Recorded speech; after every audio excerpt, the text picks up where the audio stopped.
ഇന്ന് നമുക്ക് ഇതുപോലെ ഒരു വെള്ളരിക്കായും കുറച്ച് മഷ്റൂമും കൂടി ഇട്ടിട്ട് നല്ലൊരു കറി തയ്യാറാക്കാവേ. മഷ്റൂം ഇവിടെ ഞാൻ നല്ലപോലെ ക്ലീൻ ചെയ്തിട്ട് കുറച്ച് ഉപ്പും മഞ്ഞളും വെള്ളത്തിൽ കുറച്ച് നേരം ഇട്ട് വെച്ചു. ഒരു 5 മിനിറ്റ് ഇട്ട് വെച്ചാൽ മതി, അല്ലെങ്കിൽ മഷ്റൂം ഭയങ്കര സോഫ്റ്റ് ആയി പോകും. അപ്പോൾ ഇതുപോലെ കഴുകിയെടുത്ത് വെച്ചിട്ടുണ്ട്. ഇനി ഈ വെള്ളരിക്കയുടെ പകുതി എടുക്കാം. പകുതി എടുത്തിട്ട് വെള്ളരിക്ക ചെറുതായിട്ടൊന്ന് കട്ട് ചെയ്തെടുക്കാം. അപ്പോൾ ഇത്രയും മതി നമുക്ക് വെള്ളരിക്ക. ഇനി നമുക്ക് വേണ്ടത് സവാളയാണ്. അപ്പോൾ ഈ സവാള ഒന്ന് കട്ട് ചെയ്യാം. വെള്ളരിക്ക ചെറുതായിട്ട് കട്ട് ചെയ്തെടുത്ത് നമുക്ക് പാത്രത്തിലേക്ക് ഇടാം. അതുപോലെ സവാളയൊക്കെ ഒന്ന് കട്ട് ചെയ്തെടുക്കാം. വെള്ളരിക്ക ഇതുപോലെ ചെറുതായിട്ട് കട്ട് ചെയ്തിട്ടുണ്ട്. നമുക്കിതിലേക്ക് സവാള കട്ട് ചെയ്ത് ചേർക്കാം. നല്ല ടേസ്റ്റ് ആട്ടോ ഇതുപോലെ ഒരു കറി തയ്യാറാക്കി കഴിഞ്ഞാൽ. നമ്മൾ ഇതിലേക്ക് പുറത്തുനിന്ന് മേടിച്ച പൊടികളൊന്നും ചേർക്കുന്നില്ല. നമ്മൾ വീട്ടിൽ തന്നെ മസാല തേങ്ങയൊക്കെ അരച്ച് ചേർത്തിട്ട് നല്ലൊരു മംഗലാപുരം സ്റ്റൈലാണ്. ഇവിടെ സാധാരണ മംഗലാപുരത്തൊക്കെ ഇതുപോലെ ഒരു കറി വെക്കാറുണ്ട്. അപ്പോൾ പകുതി സവാള ഞാൻ ഇതിലേക്ക് ചേർത്ത് കൊടുക്കുന്നുണ്ട്. ഇനി നമുക്ക് ക്ലീൻ ചെയ്ത് വെച്ചിരിക്കുന്ന മഷ്റൂം ഉണ്ടല്ലോ, അത് ചേർത്ത് കൊടുക്കാം. പിന്നെ കുറച്ച് കരിവേപ്പിലയും ഒരു പച്ചമുളകും ചേർത്ത് കൊടുക്കാം. ഇനി ഇതിന് ആവശ്യത്തിനുള്ള കല്ലുപ്പും കൂടെ ചേർത്ത് കൊടുക്കാം. ഉപ്പും ചേർത്തു.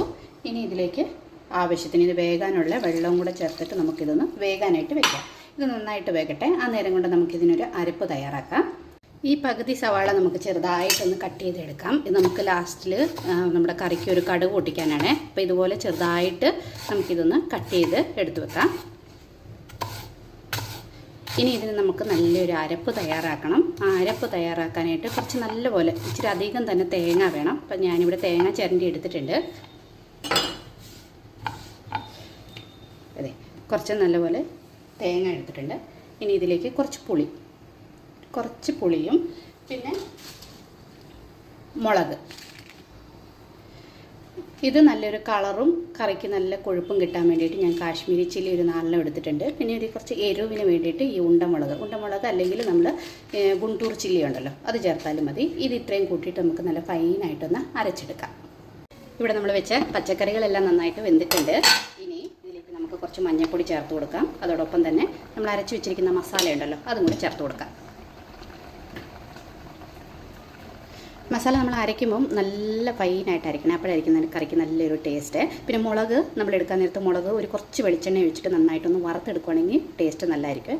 അപ്പോൾ ഞാൻ വറുത്തായിരുന്നത് പറയാൻ വിട്ടുപോയി. അപ്പം മസാല കൂടെ ചേർത്ത് ആവശ്യത്തിന് വെള്ളം ചേർത്തിട്ട് നമുക്കിതൊന്ന് നന്നായിട്ട് തിളപ്പിക്കാം. ആ നേരം കൊണ്ട് നമ്മൾ കട്ട് ചെയ്ത് വെച്ചിരിക്കുന്ന സവാള ഉണ്ടല്ലോ, സവാള അല്ലെങ്കിൽ കൊച്ചുള്ളിയോ, നമുക്ക് നല്ല ഇച്ചിരി വെളിച്ചെണ്ണയ്ക്കകത്ത് അതൊന്ന് വറുത്തെടുക്കാം. കറി നന്നായിട്ട് തിളയ്ക്കാൻ തുടങ്ങിയിട്ടുണ്ട്. ഇനി നമ്മൾ വെളിച്ചെണ്ണയ്ക്കകത്ത് വറുത്ത് വെച്ചിരിക്കുന്ന ഉള്ളി അതും കൂടെ ഇതിലേക്ക് ചേർത്ത് കൊടുത്താൽ നമ്മുടെ സൂപ്പർ ടേസ്റ്റ് ആയിട്ടുള്ള കറി ഇവിടെ റെഡി ആയിട്ടോ. ഇതുപോലെ ഒന്ന് ചെയ്ത് നോക്കണം, നല്ല ടേസ്റ്റാണ്.